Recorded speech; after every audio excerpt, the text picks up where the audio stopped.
In the first of our rider tips for 2009, we're going to tackle something aimed specifically for you racers out there. Now, everybody loves flat corners when you first start riding. They're relatively easy to get around and they try to avoid the ruts and the deep berms because obviously they're a little bit trickier.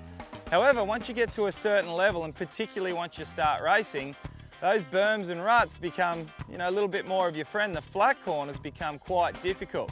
So today, what we're going to have a bit of a look at is trying to take you to the next level in your flat corners.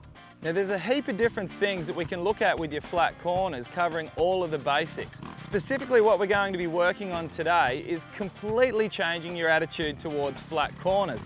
That'll see you not only change your line a bit, but carry a lot more speed through the mid and exit of your corner. First thing we need to consider here is what I call the typical dirt bike rider's attitude, and I put myself in the same category. What we tend to do is we go for the shortest line possible on the track. Rather than thinking ahead and setting up a line selection, we go straight up the inside and we drift wide coming out of corners. Now what that does is it puts us in the biggest braking bumps coming into the corner and also the biggest acceleration bumps coming out of the corner.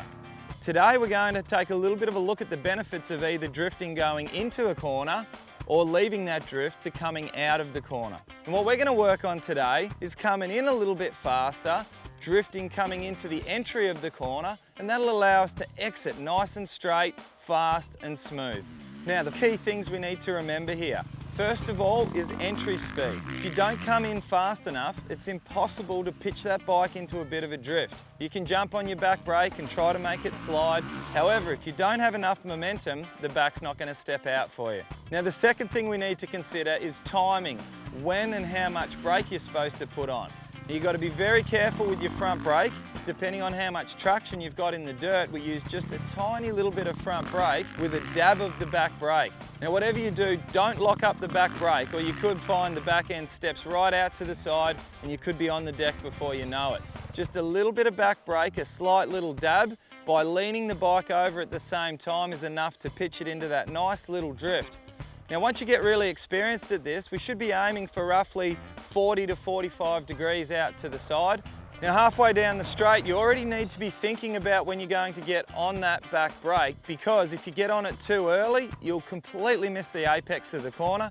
Likewise, if you get on it too late, you'll completely wreck your line selection and you'll end up drifting wide all the way through the corner. So timing is very important. Now the two sections to this particular drill is your first half and your last half of the corner.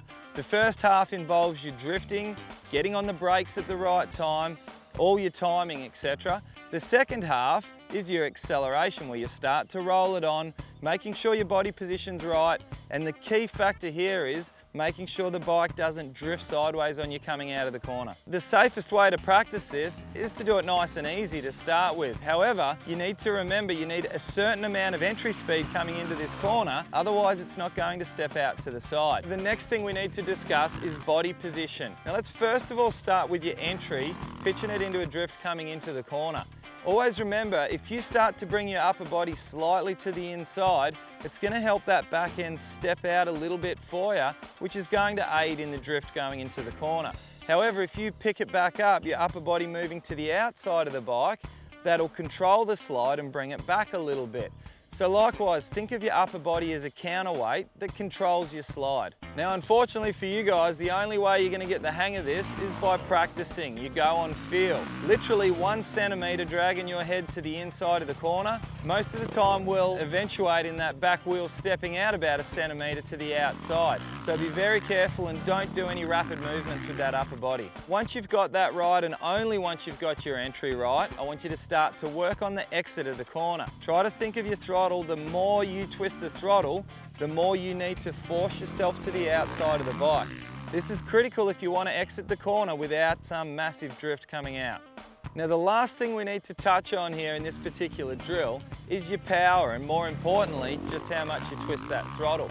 Now anything to do with flat corners, you always have to try to be as smooth as possible. But there's a lot of different factors to be brought into consideration. Do you have a lot of grip, a lot of traction out there, or is it a little bit wet, a little bit slippery? That determines how much throttle you can use.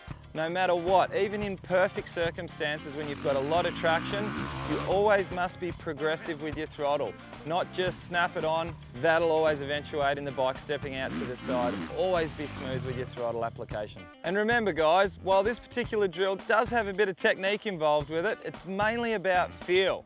So always remember, if you want to get better, practice, practice, practice. We'll see you next time.